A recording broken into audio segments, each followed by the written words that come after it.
dari Palembang, Bangka dan Otoritas Jasa Keuangan atau OJK Kantor Regional 7 Sumbaksel selalu membuat perlindungan dan edukasi kepada masyarakat sehingga tidak tertipu dengan investasi ilegal.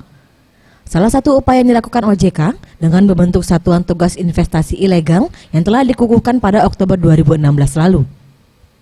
Menurut staf edukasi Otoritas Jasa Keuangan Kantor Regional 7 Sumbaksel, Melton Purba, yang ditemui usai acara media gathering bersama awak media di Sumsel dan Babel mengatakan, Satgas Investasi Ilegal ini terdiri dari kepolisian, kejaksaan, OJK, serta pemerintah daerah dan telah terbentuk sejak Oktober yang lalu.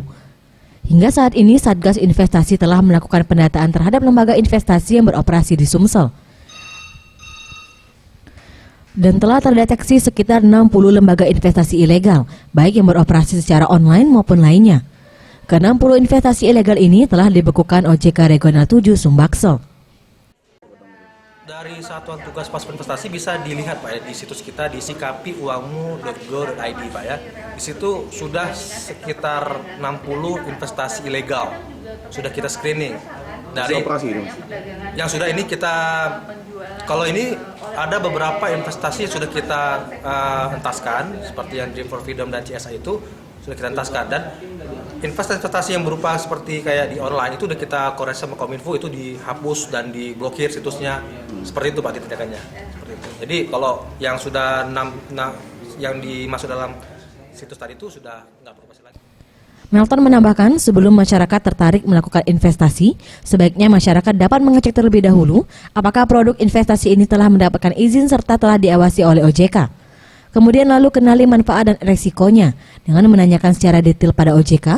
Oleh karena itu OJK harus benar-benar menjelaskan secara detail pada masyarakat akan sebuah produk jasa keuangan. Sementara itu, Direktur Pengawasan Lembaga Jasa Keuangan Otoritas Jasa Keuangan Kantor Regional 7 Sumbaksel, Sabil, dalam sambutannya mengungkapkan bahwa tugas pokok OJK adalah melakukan pengawasan terkait perbankan, pasar modal dan industri keuangan. Pihaknya selalu mengkampanyekan edukasi dari tugas pokok tersebut, karena dari sekian banyak kasus ketika masyarakat rugi ya larinya ke OJK.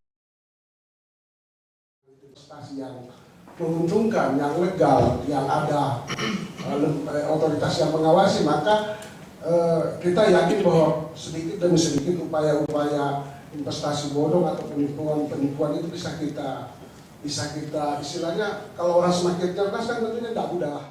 Faisal Ariantara, Sriwijaya TV.